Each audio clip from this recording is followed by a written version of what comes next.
Bismillahirrahmanirrahim. Honorable doctors, group members, Assalamu alaikum. Aphorism number 5. Organon of medicine के 4 एफोरिज़म हम discuss कर चुके हैं। पहले एफोरिज़म में मिशन ऑफ द फिजिशियन, दूसरे में क्योर की डेफिनीशन, तीसरे में एक फिजिशियन का कितना नॉलेज होना चाहिए, उसको किस किस चीज़ की स्टडी होनी चाहिए, चौथे में भी हकीकी शिफा को एक्सप्लेन किया गया है। डॉक्टर साहबान, जो 5वां एफोरिज़म है, चौथे एफोरिज़म में फिजिशियन को प्रीजर्वर ऑफ द हेल्थ, सेहत का मुहाफिज कहा गया। उसी की कंटिन्यूशन में 5वें एफोरिज़म में डॉक्टर हनीमैन ने होम्योपैथ को ये बताया है कि what a physician must know to effect a cure, the importance of exciting cause and the fundamental cause. Actually जो 5वां एफोरिज़म है वो 2 पार्ट्स पर मुश्तमिल है। पहले पार्ट में एक्यूट डिजीज़ और उनके एक्साइटिंग काज के बारे में इरशाद है। दूसरे पार्ट में क्रॉनिक डिजीज़ और उनके फंडामेंटल काज के बारे में जो है वो खिताब है।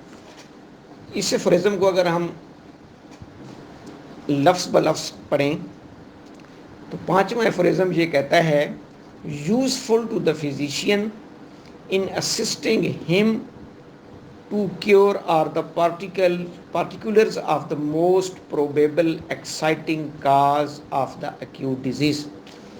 कि फिजिशियन के लिए यूज़फुल है, उसको असिस्ट करता है कि जब भी वो एक्यूट डिजीज़ की क्योर करेगा तो उसको उसमें प्रोबेबल यानी एक्सपेक्टेड एक्साइटिंग काज के बारे में जानना इंतहाई ज़रूरी है।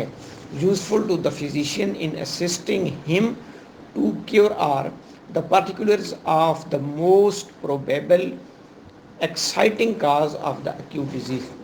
अब डॉक्टर साहबान, सबसे पहले हमें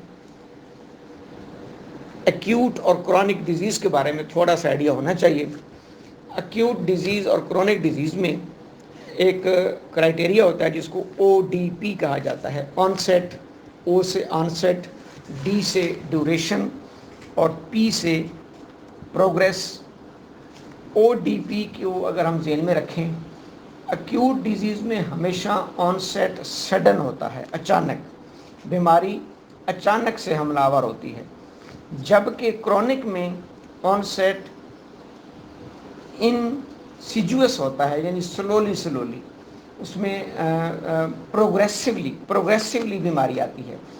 एक्यूट में सडन और क्रॉनिक में प्रोग्रेसिवली। ड्यूरेशन जो एक्यूट है उसका शॉर्ट ड्यूरेशन होता है, शॉर्ट, जबकि इसके मुकाबले में क्रॉनिक डिजीज़ में लॉन्ग ड्यूरेशन होता है। तीसरी चीज़ है प्रोग्रेस या रैपिड। जो एक्यूट डिजीज़ है वो रैपिडली प्रोग्रेस करती है, जो क्रॉनिक डिजीज़ है वो स्लोली प्रोग्रेस करती है। पहले हमें ये होगा कि एक्यूट डिजीज़ और क्रॉनिक डिजीज़। फिर एक्यूट डिजीज़ का, जैसे मैंने कहा कि अरसा वो कुछ घंटों से लेकर दिनों तक महदूद होता है। सब एक्यूट का आप जो समझ लें कि हफ्तों तक महदूद होता है और क्रॉनिक का महीनों और सालों तक महदूद होता है।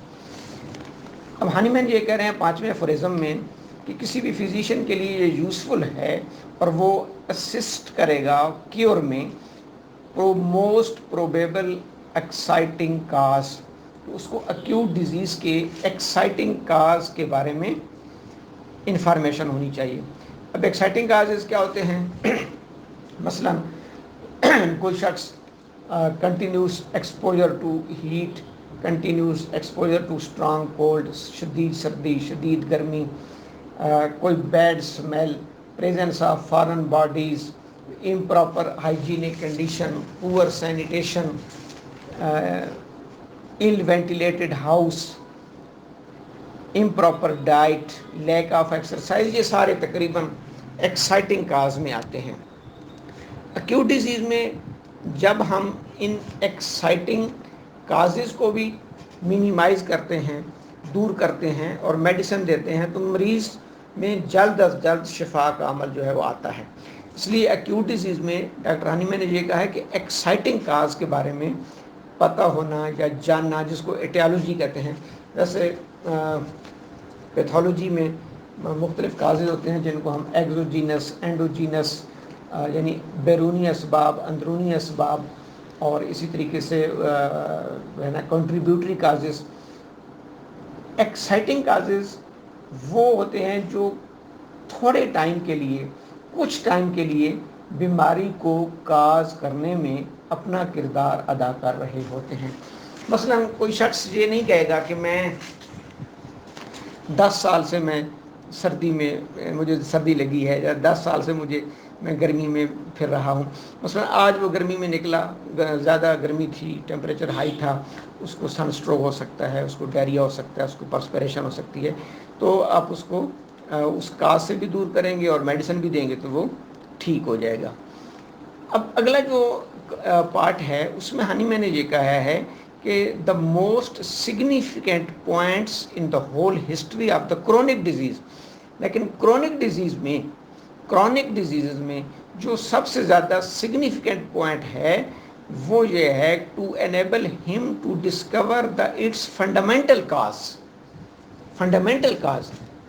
क्रोनिक डिजीज़ में फिजिशियन को फंडामेंटल काज तक पहुंचना ज़रूरी होता है। मैंने पहले कहा कि इस एफरिज्म को समझने के लिए हम 2 पार्ट बनाएंगे, एक एक्यूट डिजीज़ और एक्साइटिंग काज याद रखने के लिए, एक क्रॉनिक डिजीज़ और फंडामेंटल काज। अब क्रॉनिक डिजीज़ में उस फंडामेंटल काज तक फिजिशियन को पहुंचना ज़रूरी है, which is generally due to a chronic miasm. Hahnemann खुद फरमा रहे हैं कि उस क्रॉनिक डिजीज़ में जो फंडामेंटल काज है वो जनरली आम तौर पर एक मियाज़्म हो सकता है, जैसे सोरा, साइकोसिस, सिफिलिस, एक मियाज़्म उसका काज हो सकता है।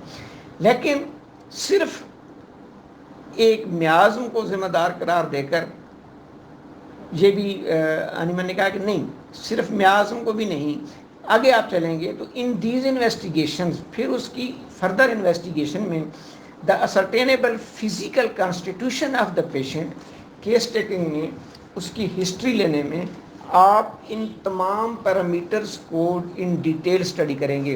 कौन कौन से parameters? Physical constitution of the patient, आया वो सल्फर का कॉन्स्टिट्यूशन है, वो फ्लेबी कॉन्स्टिट्यूशन है, वो स्लिम का कॉन्स्टिट्यूशन है। जैसे हम अक्सर मुख्तलिफ रेमेडीज़ में पढ़ते हैं, सीपिया का एक अपना कॉन्स्टिट्यूशन है, पल्सटीला का एक अपना है, कलकेरिया कार्ब का हमें पता है कि अपना कॉन्स्टिट्यूशन है, उसके मुकाबले में कलकेरिया फास वीक कॉन्स्टिट्यूशन है। Physical constitution of the patient, ख़ास तौर पर जब बीमारी क्रॉनिक होगी, उसके मॉरल और इंटेलेक्चुअल करैक्टर्स, उसकी अखलाकियात क्या हैं, उसकी इंटेलेक्चुअलिटीज़ क्या है। जैसे हमें पढ़ते हैं कुछ पेशेंट डल होते हैं, कुछ ज़हीन होते हैं, कुछ फास्ट होते हैं, कुछ स्लो होते हैं, कुछ स्लगिश होते हैं, सुस्त होते हैं। ये तमाम चीज़ें इसमें हमने ज़हन में रखनी है। हिज ऑक्यूपेशन, ये बहुत बड़ी चीज़ है, उसके प्रोफेशन को ऑक्यूपेशन को कि आया वो उस पिछले 10-15 साल से उसका प्रोफेशन क्या था। बैठने वाला था, डस्ट में खड़ा होने वाला था, किसी तंग जगह पे वो बैठता था, किसी रश वाली जगह पे उसका काम था, वो रंग का काम करता था स्किन डिजीज़ में, उसका प्रोफेशन क्या था। क्योंकि प्रोफेशन लॉन्ग होता है, बंदा 10-15-20 साल से काम कर रहा है, उसमें अगर कोई नेगेटिव एलिमेंट है तो वो थोड़ा थोड़ा उसकी बॉडी में जिसे कहते हैं कि वो सुरायत करता रहता है, प्रेसिपिटेट करता रहता है। हिज एज, पेशेंट की एज बहुत ज़रूरी है, आया वो इन्फेंसी में है, वो चाइल्डहुड में है, वो यंगस्टर है, वो मैच्योर एज का है, वो सीनाइल एज का है। ایج میں چونکہ امیونٹی اور باقی تمام چیزیں ویری کر رہی ہوتی ہیں، تو اس کے آکوپیشنس کے ساتھ اس کی age, mode of living and habits, mode of living, وہ کس قسم کے ماحول میں رہ رہا ہے. مثلا وہ کھلی ہوا میں رہتا ہے، کسی ڈیمپنیس میں رہتا ہے، کسی تنگ جگہ پہ رہتا ہے. موڈ آف لیونگ، اس کا اسٹینڈرڈ آف لیونگ اور موڈ آف لیونگ کیا ہے، اور اس کی عادات کیا ہیں. And habits, his social and domestic relations, اس کے معاشرتی ریلیشنس کیسے ہیں. جیسے ہم مختلف ریمیڈیز میں پڑھتے ہیں، کوئی تنہا پسند ہوتا ہے، کوئی کمپنی چاہتا ہے، کوئی کمپنی سے ایورژن کرتا ہے، کوئی مخصوص کمپنی چاہتا ہے، کوئی بالکل تنہا رہنا چاہتا ہے. کسی کے جیسے فاسفورس ہے، وہ ہر ایک کے ساتھ تعلقات بنا لیتا ہے، کسی کے ساتھ بھی تعلقات نہیں ہوتے. تو اس کے سوشل اور domestic relations, his age, sexual functions, کہ وہ ایورژن ٹو سیکشول ایکٹیویٹیز ہے، ڈیزائر ٹو سیکشول ایکٹیویٹیز ہے، over use of sexual activities میں جا رہا ہے، کس میں اس کی تمام میریٹل ہسٹری کیا ہے. اگر فیمیل ہے تو اس کا وہ ملٹی پارا ہے، پرائمری پارا ہے، یہ تمام چیزیں اس میں ہم لیں گے. Are to be taken into consideration, ان تمام چیزوں کو لیں گے.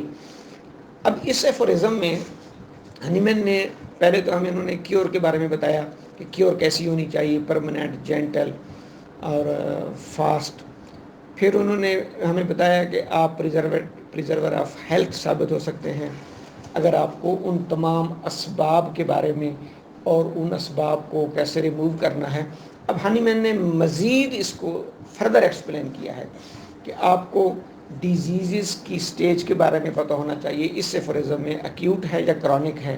پھر ایکیوٹ میں ایکسائٹنگ کاز کو آپ ہائی لائٹ کریں گے، اور کرونک ڈیزیزز میں آپ فنڈامنٹل کاز تک پہنچیں گے. فنڈامنٹل کاز تک پہنچنے کے لیے آپ کو میازم کی اسٹڈی کرنی پڑے گی. میازم کے ساتھ ساتھ اس کے کانسٹیٹیوشن کی، فزیوگنومی کی، اس کی جو ہے وہ مورل اینڈ انٹلیکچوئل کریکٹرز کی، اس کے آکوپیشن کی، اس کے موڈ آف لیونگ کی، اس کے ہیبٹس کی، سوشل اور ڈومیسٹک ریلیشنز کی، ایج کی. اب ڈاکٹر صاحب میں ایک چھوٹی سی اگزامپل کوٹ کرتا ہوں. مثلا 4 پیشنٹ ہمارے پاس ایستھما کے آتے ہیں. ایستھما، دمہ کے ہمارے پاس 4 پیشنٹ آتے ہیں. اب ایستھما کی جو عمومی علامات ہیں، جو پیتھولوجیکل سمٹمز ہیں، وہ کچھ علامات چاروں میں آپ کو ملیں گی. شارٹنیس آف بریتھ، تنگی تنفس چاروں میں ہوگا، ایستھما ہے. برونکائٹس چاروں میں ہوگا، کف چاروں میں ہوگی، چیسٹ پین چاروں میں ہوگی. یہ کچھ علامات ایسی ہیں جو اسپیشلی ایستھما کی علامات ہیں. یہ آپ کو چاروں پیشنٹس میں ملیں گی، یعنی شارٹنیس آف بریتھ، ڈسپنیا، کف اور چیسٹ کنجیشن، یہ تمام چیزیں اس میں آپ کو ملیں گی. وانٹ آف آکسیجن، وہ یہ کہتا ہے کہ میرا سانس رک رہا ہے، مجھے مزید آکسیجن چاہیے. لیکن کیا ان چاروں پیشنٹ کی ایک ہی میڈیسن ہوگی ہومیوپیتھی میں؟ نہیں. اس ایفوریزم کے مطابق ان چاروں کا فنڈامنٹل کاز مختلف ہو سکتا ہے. فنڈامنٹل کاز مختلف ہو سکتا ہے. کیسے؟ ایک شخص کو بچپن سے دمہ ہے، انفینسی سے دمہ ہے، اور وہ دمہ اس کے والدین سے اس میں ٹرانسمٹ ہوا ہے، یعنی جس کو آپ کہتے ہیں کہ جینیٹک انہیریٹنس میں وہ ایستھما اس کو ملا ہے. اب اس کی بھی علامات جنرل یہی ہوں گی، لیکن یہ سائیکوسس میں آزم ہوگا. اس کو ہم اینٹی سائیکوٹک ریمیڈیز دیں گے، جیسے میڈورینم ہے، نیٹرم سلف ہے، تھوجا ہے. اینٹی سائیکوٹک میڈیسنس پہ جانا پڑے گا، کیونکہ اس کا فنڈامنٹل کاز جینیٹک انہیریٹنس آ رہا ہے. دوسرے پیشنٹ کو بھی ایستھما ہے، اس میں بھی باقی علامات بالکل وہی ہوں گی، لیکن ہمیں پتہ چلا کہ اس کو 8-10 سال پہلے ایگزیما ہوا تھا، سکن میں انفیکشن ہوئی تھی، اور اس کو سپریس کر دیا گیا due to suppression of the skins disease.